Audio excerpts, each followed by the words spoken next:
நம் அனைவருக்கும் அறிமுகமான பழ அதிகமானவர்கள் புதுமை பித்தன் களஞ்சியம் நூலை அறிமுகப்படுத்தி பேசுவார். அவருடைய ஒரு பகுதி உங்களுக்கு தெரியும். பெரியாரின் நண்பர், சேரன்மாதேவி குருகுலம், வைக்கம் போராட்டம் ஆகிய புகழ்பெற்ற நூல்களை எழுதியவர். ஆனால் இன்னொரு புறம் பதிப்புத்துறையில் முக்கியமாக கு. அழகிரிசாமியுடைய எழுத்துக்களை மிகச்சிறப்பாக பதிப்பித்து வருகிறார். அண்மையில் அவர் நான் கண்ட எழுத்தாளர்கள் அதில் புதுமை பித்தன் பற்றிய கட்டுரையும் உண்டு. அவருடைய கட்டுரைகளை எல்லாம் தொகுத்து 2 பெரும் தொகுதிகளாக வெளியிட்டிருக்கிறார். கடந்த காலச்சுவடு இதழிலே தமிழ்ச்செல்வன் மிகச்சிறப்பாக அதை பற்றி எழுதியிருக்கிறார்.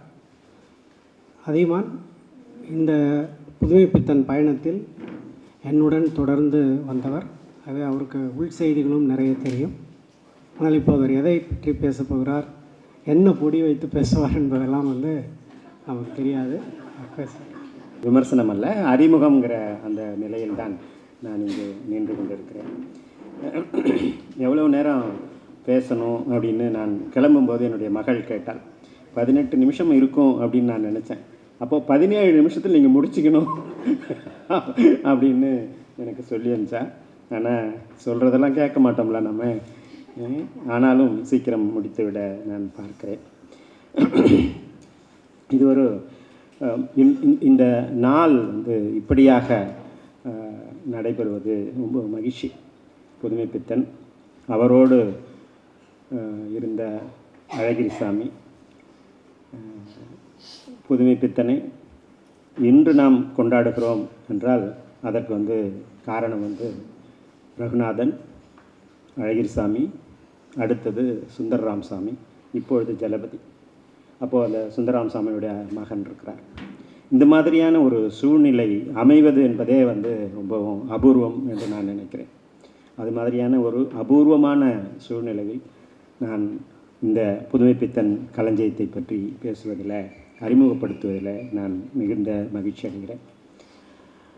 இதில் இந்த முன்னுரையினுடைய கடைசி வரியில் ஜலபதி சொல்லியிருக்கிறார், இது மாதிரி இன்னும் 2 புத்தகங்கள் வருவதற்குரிய மெட்டீரியல்ஸ் இருக்குது அப்படின்னு அவர் சொல்லியிருக்கிறார்.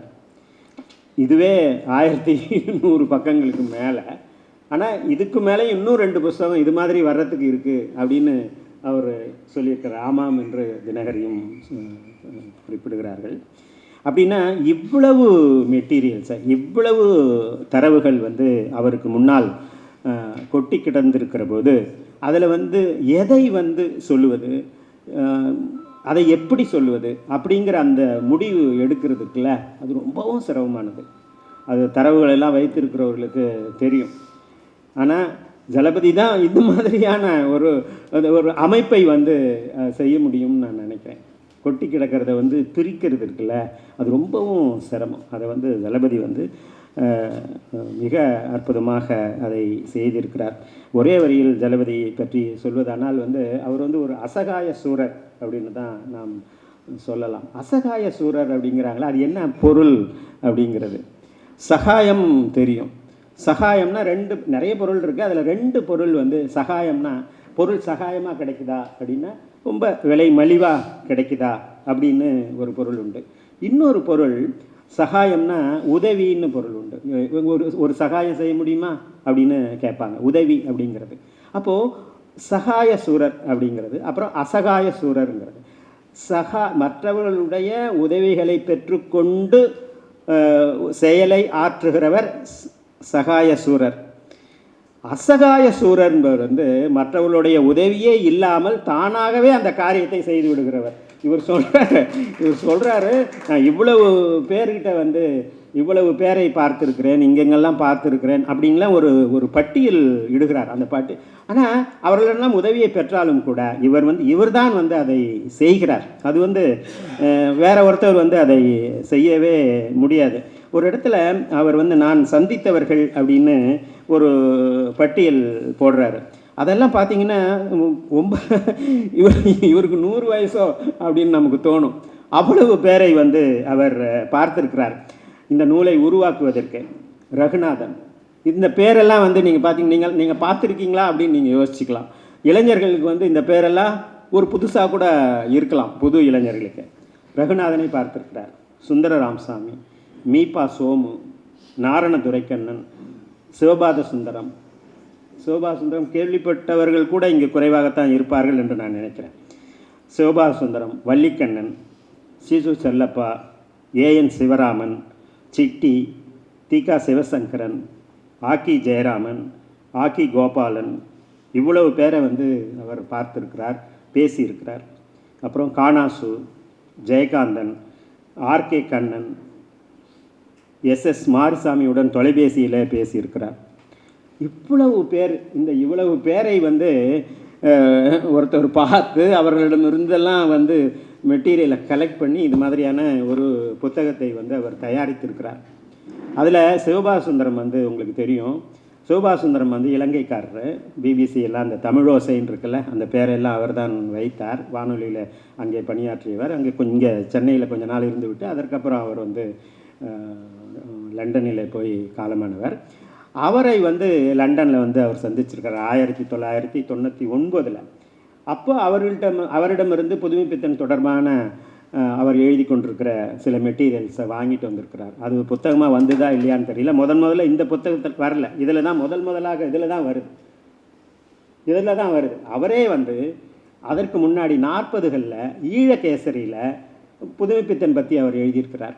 அந்த ஈழகேசரியை இவர் வந்து இலங்கைக்கு போய் 2000 அங்கே அந்த ஈழகேசரியை பார்த்து அதில் புதுமைப்பித்தன் பற்றி எழுதின தகவல்கள்லாம் சொல்கிறார்.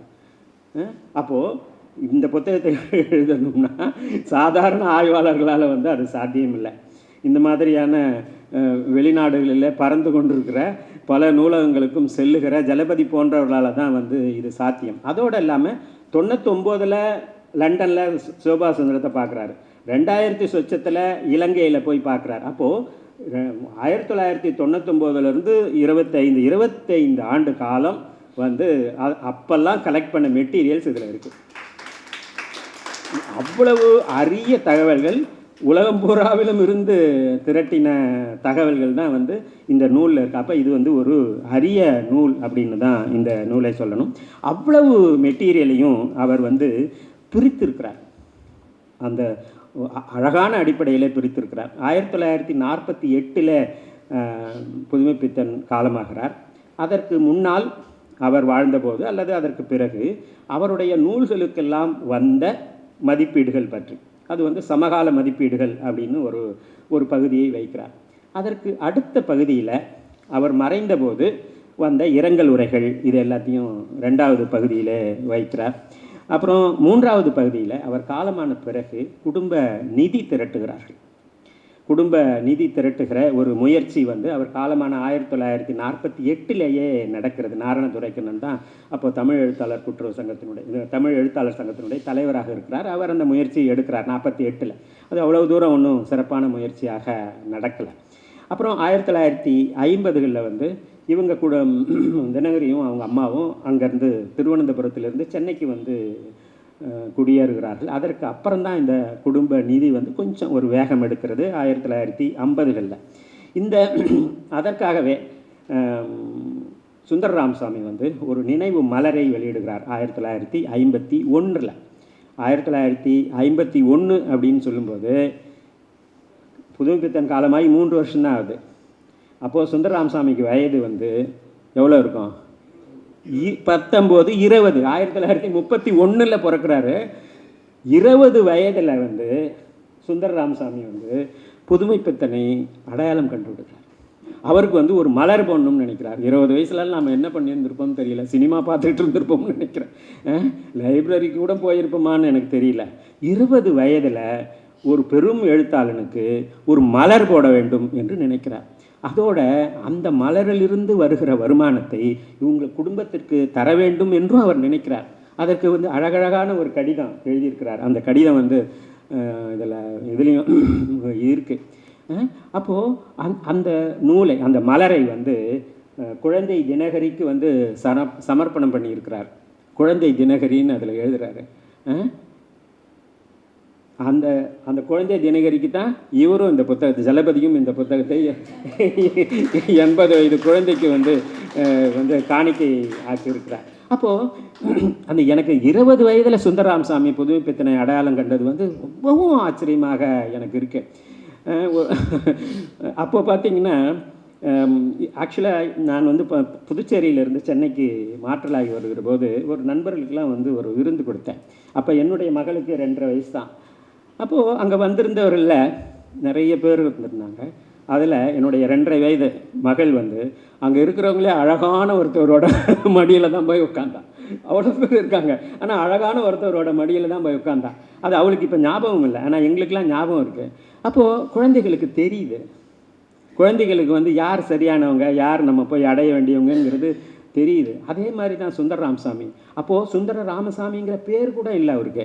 அவருக்கு வந்து நாசு ராமசாமி அப்படி தான் அந்த மலரில் எழுதுகிறார். நாகர்கோயில் சுந்தர ராமசாமி, நாசு ராமசாமி. அப்போது பெயர் கூட இன்னும் நிலை பெறாத ஒரு எழுத்தாளருக்கு யார் சிறந்த எழுத்தாளர்னு தெரிஞ்சுடுது அப்படிங்கிறத நான் புரிஞ்சுக்கிட்டேன் அதிலேருந்து. அப்போது அவர் வந்து ஒரு மலர் வெளியிடுகிறார், அதிலிருந்து வருகிற வருமானத்தை அந்த குடும்பத்துக்கு தர வேண்டும் என்று நினைக்கிறார். அப்புறம் டிகேஎஸ் அவங்க வந்து ஒரு நாடகம் போட்டு அந்த பணத்தை இவர்களுக்கு கொடுக்குறார்கள். அப்புறம் மலாயாவில் வந்து தமிழ் முரசில் ஒரு குடும்ப நிதி சேர்க்கிறார்கள். இதெல்லாம் வந்து குடும்ப நிதிங்கிற வகையில் இந்த தொடர்பில் வந்த கட்டுரையெல்லாம் இதில் சேர்த்திருக்கிறார். அதற்கு அப்புறம் இந்த சூறா மலர், அந்த சூறா மலரில் வந்த கட்டுரைகளை எல்லாம் சேர்த்திருக்கிறார். அதற்கப்புறம் அந்த தமிழ் நேசன் வந்த மலரில் இருந்த கட்டுரை, அதில் வந்து கமலா விருத்தாதிலும் கூட ஒரு கட்டுரையை எழுதியிருக்கிறார்கள். அப்புறம் முல்லை முத்தையா வந்து வேடிக்கை மனிதர் அப்படின்னு புதுமைப்பித்தன் தொடர்பான விஷயங்களை எல்லாம் ஒரு மலராக கொண்டு வருகிறார். அந்த கட்டுரையெல்லாம் இதில் சேர்த்து இருக்கிறார். இப்படி இது வந்து குறைஞ்ச காலத்தில் நடந்த விஷயங்கள் இல்லை, இவ்வளவு ஆண்டு காலம் நடந்த விஷயங்கள் எல்லாம் அந்த கட்டுரைகளை எல்லாம் சேர்த்து இந்த பகுதியில் கொடுத்துருக்கிறார். அதற்கு பிறகு புதுமைப்பித்தன் வந்து கதைகள் எழுதுகிறார் அப்படிங்கிறது தான் எல்லாருக்கும் தெரிந்த விஷயம். கவிதை எழுதுகிறார் என்பது ரொம்ப குறைவான பேருக்கு தான் தெரிந்த விஷயம். புத்தகமாகவும் அவருடைய கவிதைகள் எல்லாம் அந்த சமயத்தில் வரவே இல்லை. அங்கங்கே கவியரங்கத்தில் கவிதை பாடுவார், மற்ற இதழ்களிலே கவிதைகள் வரும், அவ்வளோதான். புத்தகமாக வந்து அவருடைய கவிதைகள், புதுமைப்பித்தன் கவிதைகள் வர இல்லை. அதை உணர்ந்த ரகுநாதன் வந்து புதுமைப்பித்தன் கவிதைகளை எல்லாம் தேடி பிடித்து ஒரு சிறிய ஸ்டார் பிரசுரத்தில் ஒரு சின்ன புத்தகமாக போட்டார். 62 கவிதைகள், அதுக்கு 32 பக்கம் இவர் முன்னுரை எழுதியிருப்பார் ரகுநாதன். அந்த கட்டுரைகளை எல்லாம் ஜலபதி இதில் கொடுத்துருக்கிறார். அப்புறம் இந்த கவிதைகள் வந்தபோது அதற்கு எழுந்த விமர்சனம் போல விந்தன் அவர்கள் அந்த கவிதைகளை எல்லாம் அவ்வளோ தூரம் சரியான கவிதைகள் இல்லை என்பதை போல விந்தன் கருதுவார். அதற்காக அவர் ஒரு மதிப்புரை எல்லாம் எழுதுகிறார். அந்த 2 ரகுநாதனுடைய கட்டுரைகளையும் சரி, விந்தனுடைய கட்டுரைகளையும் சரி இந்த நூலிலே அவர் சேர்த்திருக்கிறார். அப்புறம் மலையாவில் வந்து புதுமைப்பித்தனுடைய பற்றிய கட்டுரைகள் எல்லாம் வந்தன. அதில் முக்கியமானது புதுமைப்பித்தன் மேதை என்று ஒருவர் எழுத போக அவர் மேதை அல்ல என்று நிறைய பேர் எழுதினாங்க. ஒரு பெரிய விவாதம். உங்களுக்கு ஆச்சரியமாக இருக்கும், தமிழ்நாட்டில் கூட அப்படியான ஒரு விவாதம் வந்து நடந்திருக்குமா அப்படிங்கிறது எனக்கு தெரியல. பின்னால் சரஸ்வதியில் நடந்தது. ஆனால் அதை விடவும் அது ஒரு காத்திரமில்லாத ஒரு விவாதமாக கூட அது இருக்கலாம், மலையாவில் நடந்தது. ஆனால் அவ்வளவு பேர், 37 பேர் அந்த சர்ச்சையில் பங்கேற்றிருக்கிறார்கள். 1 வருடத்துக்கு மேலாக பத்திரிகையில் அது வந்தது. ஆனால் பெரும்பாலும் வந்து எல்லா கதைகளையும் பற்றி விமர்சனமாக அது இல்லை. இப்போ சரஸ்வதியில் வந்ததுன்னா அது பல கதைகள், பல புதுமைப்பித்தனுடைய பல கதைகளை பற்றிய விவாதமாக இருந்தது. ஆனால் அங்கே நடந்தது வந்து குறிப்பாக விபரீத ஆசைங்கிற அந்த கதையை வைத்து கொண்டு தான் மலையாவில் இருந்தவர்கள் பேசினார்கள். சொல்லலாம் அது வந்து காத்திரமான ஒரு விவாதமாக அது இல்லை என்று சொல்லலாம். ஆனால் இவ்வளவு பேர் பங்களித்திருக்கிறார்கள் என்பதும் 1 வருடத்துக்கு மேலாக அந்த விவாதம் சென்றது என்பதும் வந்து நிச்சயமாக புதுமைப்பித்தனை பலரிடத்திலும் அது சேர்த்திருக்கும் என்று நான் நினைக்கிறேன். இதற்கு முடிவாக அவர் மேதையா இல்லையா என்பதை பற்றி சுபநாராயணனும் திருநாவுக்கரசும் ஒரு அற்புதமான ஒரு முடிவுரையை எழுதி அந்த விவாதத்தை முடித்து வைத்தார்கள். அது மிக மிக அற்புதமான ஒரு ஒரு முடிவு அது. சுபநாராயணன் என்பவர் சக்தியிலே ஆசிரியராக இருந்தவர், பின்னாலே மலேயாவுக்கு போனவர். சுபநாராயணனுக்கும் புதுமைப்பித்தனுக்கும் அவ்வளவு தூரம் சரியான ஒரு உறவெல்லாம் இல்லாத நிலையிலும் கூட சுபநாராயணன் வந்து புதுமைப்பித்தன் மிகப்பெரிய அறிவாளி என்பதில் அவருக்கு எந்த விதமான சந்தேகமும் இல்லை. அதை படிச்சுன்னா உங்களுக்கு தெரியும். ஆனால் இவருக்கு அவரை பிடிக்காது, ஆனால் அவருக்கு இவருடைய மேதமையை பிடிக்கும். அதை அவ்வளவு அற்புதமாக அந்த முடிவுரையில் சுபநாராயணன் அவர்கள் தெரிவித்திருப்பார்கள். இதையெல்லாம் வந்து இந்த களஞ்சியத்திலே தளபதி அவர்கள் சேர்த்திருக்கிறார்கள். அதற்கு பிறகு இடதுசாரி பார்வைகள் என்கிற அடிப்படையில் சாந்தி உங்களுக்கு தெரியும், ரகுநாதன் நடத்திய பத்திரிகை, அதில் வந்த புதுமைப்பித்தன் கட்டுரைகளை தொகுத்திருக்கிறார். அதற்கப்புறம் சரஸ்வதி, விஜயபாஸ்கரன் நடத்திய சரஸ்வதி உங்களுக்கு தெரியும். அந்த சரஸ்வதியில் வந்த கட்டுரைகள், அதில் முக்கியமான பங்களிப்பு செய்தவர்கள் என்று ஆர்கே கண்ணனையும் தி.க. சிவசங்கரனையும் சொல்லலாம். தி.க. சிவசங்கரன் தான் வந்து அதில் வீர வணக்கம் வேண்டாம் என்கிற தலைப்பிலே அவர் எழுதினார். அந்த தலைப்பெல்லாம் உங்களுக்கு தெரிந்திருக்கும். அந்த தளபதி சொல்கிறது மாதிரி அந்த தலைப்பு வந்து பிரமாதமாக இருக்குது, ஆனால் கட்டுரை வந்து அவர் வந்து சரியில்லை, அது படித்தவர்களுக்கு தெரியும். ஆனால் ஆர்கே கண்ணன் பிரமாதமாக எழுதியிருக்கிறார். என்ன எழுதியிருக்கிறாருன்னு சொன்னால், புதுமைப்பித்தன் வந்து கத்தியை கொண்டு புண்ணை கீறி பார்க்கிறார், ஆனால் அதற்கு மருந்திடவில்லை. துன்பங்களை பற்றி சொல்லுகிறார், ஆனால் அதை எப்படி சரிப்படுத்த வேண்டும் என்பதை சொல்லவில்லை. அப்படி சரிப்படுத்துகிறவர்கள் யாராக இருந்தாலும் அந்த அந்த முழக்கத்தை இவர் கேலி செய்கிறார். அந்த முழக்கம் இடுகிறவர்கள் நடத்துகிற இயக்கத்துக்கு இவர் வந்து சேரவில்லை. சேராதது மட்டுமல்ல, அந்த இயக்கத்தையும் கூட அவர் கிண்டல் செய்கிறார். இது மாதிரியான ஒரு தன்மையில் தான் புதுமைப்பித்தன் எழுத்துக்கள்லாம் அமைந்திருக்கின்றன என்கிற மாதிரியான ஒரு காட்டமான ஒரு விமர்சனத்தை தான் முதல்ல ஆர்கே கண்ணன் வைக்கிறார். ஆனால் காலப்போக்கில் விமர்சனங்கள் வர வர வர ஆர்கே கண்ணன் அந்த அந்த ஸ்டாண்டையே விட்டுடுறாரு. ஏன்னா புதுமைப்பித்தனை படித்த பிறகு, அவருடைய மேதமையை உணர்ந்த பிறகு இதை வலியுறுத்தாமல் வந்து விட்டு விடுகிறார் ஆர்கே கண்ணன். அது ரொம்ப ஆச்சரியமாக இருக்கும். இந்த ஆர்கே கண்ணனுடைய கட்டுரையும் பின்னால் ஆர்கே கண்ணன் எழுதுகிற கட்டுரையும் நீங்கள் படித்தால் அது ஆர்கே கண்ணனுடைய மன மாற்றத்தை வந்து அது வந்து அந்த மன மாற்றம் என்பது வந்து புதுமைப்பித்தனுடைய மேதமையை புரிந்து கொள்வதால் ஏற்பட்ட மாற்றம் என்று தான் நாம் அதை சொல்ல வேண்டும். அப்புறம் இந்த காந்தி சரஸ்வதிக்கு அடுத்து எழுத்து பத்திரிகை. உங்களுக்கு இதெல்லாம் இடதுசாரிகள் அப்படின்னு சொன்னால் எழுத்து பத்திரிகை வலதுசாரி தன்மையுடைய பத்திரிகைகள் அப்படிங்கிற அந்த பிம்பம் தான் இருக்கும்.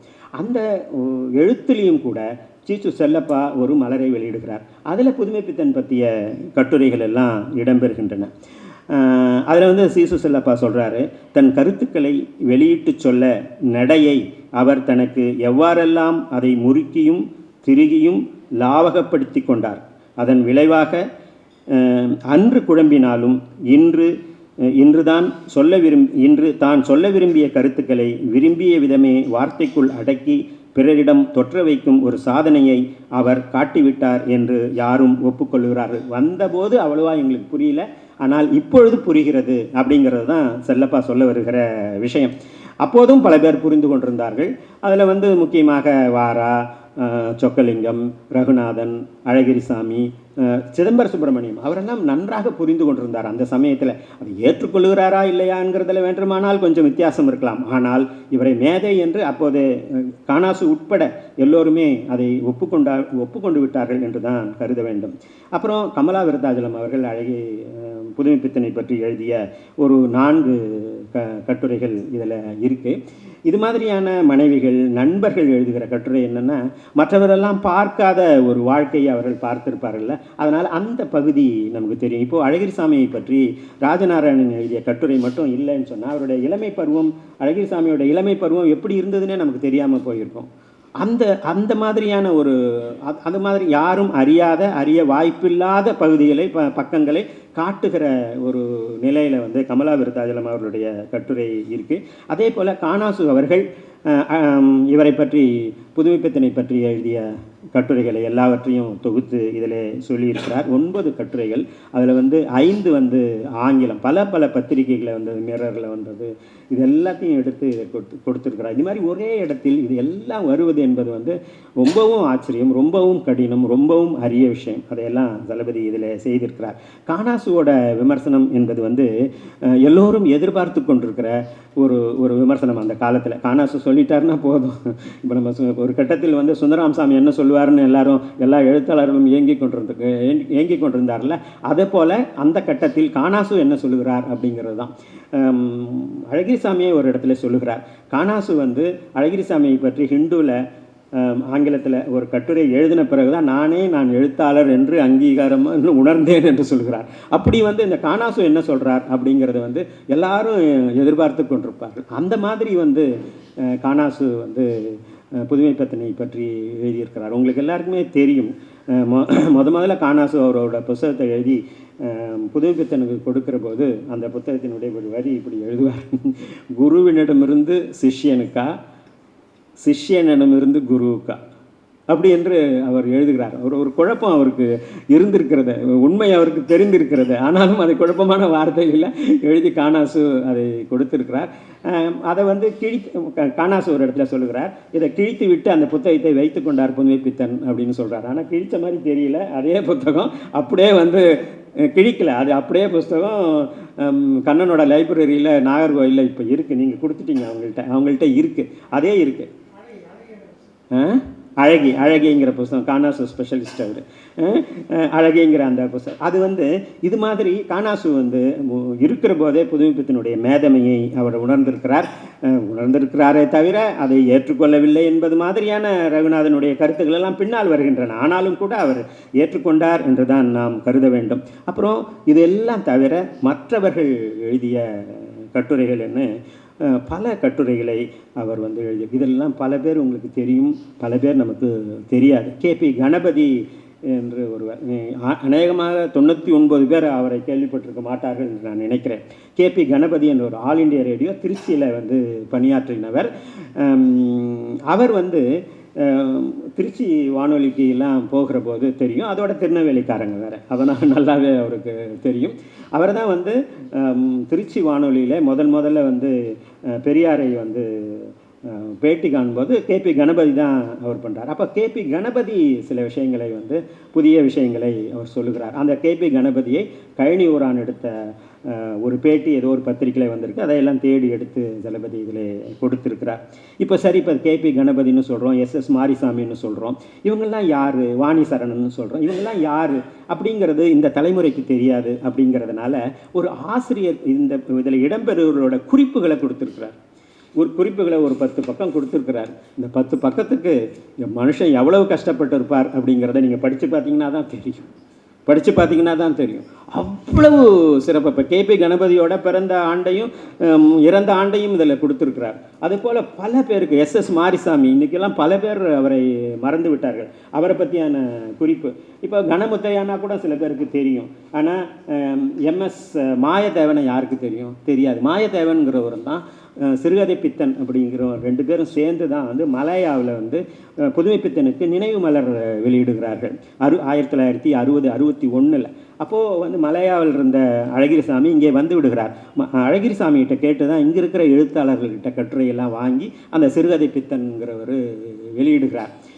அப்போது அதில் ஏன் அழகிரிசாமி கட்டுரை இல்லை அப்படிங்கிற ஒரு சந்தேகம் எனக்கு இருக்குது. அது ஏன்னு எனக்கு தெரியல. மலருக்கு உதவி பண்ணார், மலரும் வந்துருச்சுன்னு வேறு டைரியில் எழுதி வச்சுருக்கிறாரு. ஆனால் ஏன் அழகிரிசாமி கட்டுரை அதில் இல்லை அப்படிங்கிறது தெரியல. அந்த சிறுகதை பித்தன் வந்து யாருன்னே எங்களுக்கு தெரியல. தளபதி எழுதுறாரு, அவரோட புனை பெயர் நக்கம் கரீம் அப்படின்னு. அது எங்கே தேடி பிடிச்சாரு அப்படின்னு தெரியல.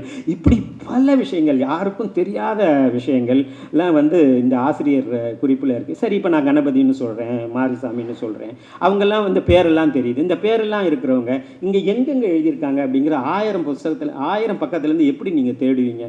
உள்ளடக்கத்துலேருந்து கூட சில சமயத்தில் தேட முடியாமல் போயிடும். அப்போது அவர் வந்து ஒரு நேம் இண்டெக்ஸ் கொடுக்குறார். இப்போ ஒரு 500 பக்கத்துக்கு மேலேயே நேம் இண்டெக்ஸ் கொடுக்கணும். இதில் வந்து இவ்வளோ பெரிய இதில் நேம் இண்டெக்ஸ், கட்டுரையாளர், இதழாளர், அடைவு ஒன்று கொடுத்துருக்குறார்.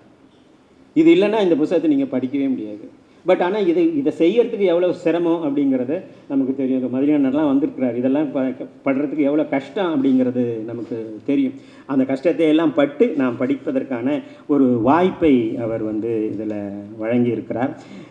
இந்த வழக்கமாக வந்து பிற்சேர்க்கைகள் அப்படின்னா ஜலபதி புத்தகத்தில் உங்களுக்கு தெரியும், பிற்சேர்க்கைகள் தான் பெருசாக இருக்கும்.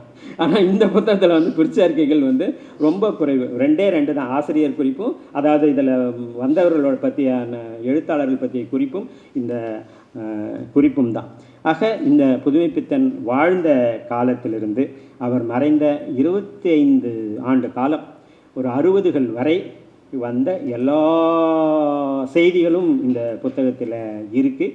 இந்த 60களுக்கு பிறகு இன்று வரையான தகவலும் கூட புதுமைப்பித்தனை பற்றி வந்த விவாதங்கள், வந்த மதிப்புரைகள், இது எல்லாமே வந்து இப்போது இருக்கிறது. அது வந்து வேறு 2 தொகுதிகளாக வரும் என்று சொல்கிறார். ஆக ஒரு 25 ஆண்டு கால அவர் மறைவிற்கு பிறகு 25-30 ஆண்டு காலத்தில் எப்படி வந்து புதுமைப்பித்தனை பற்றி இந்த தமிழ் சமூகம் கருதியது என்பதை பற்றியான ஒரு நூலாக இது இருக்கிறது. புதுமைப்பித்தன்கிற பெயர் வந்து விட்டது, அந்த பெயர் வந்து எப்படி ஒரு நிலைபேறு அடைந்தது, எப்படி இந்த தமிழ் சமூகத்தில் அவருடைய பெயர் வந்து தமிழ் சிறுகதை என்று சொன்னால் புதுமைப்பித்தன் அப்படிங்கிற அந்த அந்த ரெண்டும் இப்படி வர்றதுக்கான ஒரு ஒரு ஒரு ஒரு போராட்டம் அல்லது ஒரு விவாதம் அல்லது அதை பற்றியான ஒரு தகவல் களஞ்சியமாக இந்த நூல் இருக்கிறது என்று நாம் சொல்லலாம். இதில் வந்து பல பேர் எழுதியிருக்கிறார்கள். சில பேரெல்லாம் வந்து சில பேருடைய எழுத்துக்களை நான் முன்னே கூட படித்திருக்கிறேன். அதெல்லாம் இல்லாத ஒரு கவர்ச்சி வந்து புதுமைப்பித்தனை பற்றி எழுதுகிற போது அந்த கவர்ச்சி வந்து விடுகிறது. லா சண்முகசுந்தரம் உங்களுக்கு தெரியும், டிகேசியோடைய அத்தியந்த சீடர் அப்படின்னு சொல்லலாம். டிகேசியை பற்றி ஒரு நூல் கூட எழுதியிருக்கிறார். அவரது பல கட்டுரைகள் வந்து நான் படித்திருக்கிறேன். ஒரு புலமைத்தனமாக ஒரு தமிழ் புலவர் எழுதுகிறது மாதிரியான வித்வான் கூட வித்வான்லாம் படித்தவர் அவர். அது மாதிரி தான் இருக்கும், ரொம்ப ரசிக்கிற மாதிரிலாம் இருக்கும். அவர் வந்து டிகேசி பற்றி எழுதும்போது ரசிக்கிறது மாதிரி இருக்கும், மற்ற விஷயங்கள் எல்லாம் அவ்வளோ தூரம் சரியாக இருக்காது. அவர் சரியாக எழுதவில்லை, இன்னும் திருத்தி கூட இருக்கிறார் அழகிரிசாமி அவரை. அது மாதிரியான நல்ல புலவர், அதெல்லாம் ஒன்றும் சுவையாக இருக்காது, அவ்வளோதான். ஆனால் இந்த அழகிரிசாமியை பற்றி எழுதும்போது, மன்னிக்கணும், புதுமைப்பித்தன் பற்றி எழுதும்போது அவ்வளவு சுவையாக இருக்குது. இது நான் மறுபடியும் எடுத்து பார்த்தேன், இது லா சண்முகசுந்தரம் தானா அப்படின்னு சொல்லி. அந்த அளவுக்கு வந்து அவ்வளவு சுவையாக அவர் வந்து எழுதியிருக்கிறார். அதே போல் சுகி சுப்பிரமணியம் எழுத்து கூட அவர் ஏதோ ஒரு உலகத்திலிருந்து எழுதி கொண்டிருக்கிறார் அப்படிங்கிறது மாதிரி தான் எனக்கு தோணும். இப்போ வந்து நாடகத்துக்கு, இப்போ அவர் நாடக அமைப்பாளர், மிகச்சிறந்த அமைப்பாளர். அவர் அந்த நாடகத்துக்கெலாம் குறிப்பெல்லாம் எழுதுவார், அதையெல்லாம் நான் படித்திருக்கிறேன். அதெல்லாம் பார்த்தீங்கன்னா ஒன்றுமே எனக்கு ஒரு விளங்கவே விளங்காதுன்னு வைங்களேன், ஒரு மாதிரி இருக்கும். ஓசை கடலில் ஒளி கப்பல்கள் அப்படின்னு எழுதுவார். ஓசை கடலில் ஒளி கப்பல்கள். என்ன ஓசை ஒளி ரெண்டும் வேறு வேறு தான். அது நாய்ஸ், இது சவுண்ட் என்று பார்க்கலாம். ஓசை ஒளியெல்லாம் மானாயெல்லாம் சொல்கிறாங்க. அப்போ ஓசை வேறு ஒளி வேறு தான். ஆனால் இந்த ஓசை கடலில் ஒளி கப்பல்கள்ங்கிறது எனக்கு அவ்வளோ தூரம் அது எனக்கு எப்படின்னு எனக்கு புரியல. அது இப்படித்தான் அவர் உதாரணத்துக்கு சொல்கிறேன், இப்படிலாம் எழுதுகிறவர். ஆனால் புதுமைப்பித்தனை பற்றி எழுதுகிற போது ஆச்சரியமாக இருக்குது. அதை படிக்கும்போது அவ்வளவு சுவையாக இருக்குது. அது மட்டும் ஒரே ஒரு நான் இதை படித்து பார்க்குறேன். அவருடைய எழுத்து ரசிகர்களுக்கு அமிர்தம், எழுத்தாளர்களுக்கோ தேவாமிர்தம். மிக மிக பிடிக்கும். புரியும் தொழில்நுட்பத்தோடு எடை போட்டு பார்க்கும்போது இந்த மாதிரி உயர்தர ஹாஸ்யம், இதுபோன்ற சாம்பிய சோகம் நமது கதைகளில் துடிக்கவில்லையே என்பதை உணர்கிறார்கள். யார்? எழுத்தாளர்கள் உணர்கிறார்களாம். ஒரு சிலர் என்னை போல வெளியே சொல்லியும் விடுகிறார்கள். போல நம்மளால் எழுத முடியலையே அப்படிங்கிறது வந்து எல்லாருமே உணர்றாங்க. எல்லாருமே அந்த சமகாலத்தில் இருக்கிற எழுத்தாளர்களும் சரி, இன்றைக்கும் சரி, எல்லாருமே உணர்றோம். ஆனால் என்னை போல் ஆட்கள் வந்து அதை சொல்லியும் விடுறாங்க, பல பேர் சொல்கிறதில்ல அப்படின்னு எழுதுகிறாங்க. இது மாதிரியான ஒரு சுவையாக வந்து சுகி சுப்பிரமணியத்தோட எழுத்தை நான் பார்க்குறேன்னா அதை வந்து இதில் தான் நான் பார்க்குறேன். ஆக எழுத்து என்பது வந்து யாரை பற்றி எழுதுகிறோம் அப்படிங்கிறது தான். புதுமைப்பித்தனோட வரலாற்றை எழுதிய போது சுந்தர ராமசாமி சொன்னார், ரகுநாதன் புதுமைப்பித்தனோட ஆவி ரகுநாதனுக்குள்ளே வந்துருச்சோ அப்படின்னு நான் கருதுகிறேன் அப்படின்னாரு. அப்படி பார்க்குற போது இதில் வந்து புதுமைப்பித்தனோட ஆவி பல பேருக்குள்ளே போயிருக்கு. நீங்கள் அதை படித்து பார்த்தீங்கன்னா தெரியும், அவ்வளவு சுவை. ஏங்க இந்த புத்தகத்தை எடுத்து ஒரே நாளில் வந்து சாரங்கன் படிச்சிட்டாருன்னு சொன்னால் நான் நம்புகிறேன். நான் நம்புகிறேன். ஏன்னா அவ்வளவு சுவையானது இது, அவ்வளவு சுவையாக இருக்குது. இதில் இருக்கிற செய்தியிலெல்லாம் வந்து ஆச்சரியமாக இருக்குது. காணாசுவோட சொல்கிறாரு ரகுநாதன், ஆனால் காணாசு வந்து புதுமைப்பித்தனை நிச்சயமாக உயர்ந்த மனிதராக மேதையாகத்தான் கருதுகிறார் அப்படி என்று தான் எனக்கு தோன்றுகிறது. வாய்ப்புக்கு நன்றி, வணக்கம்.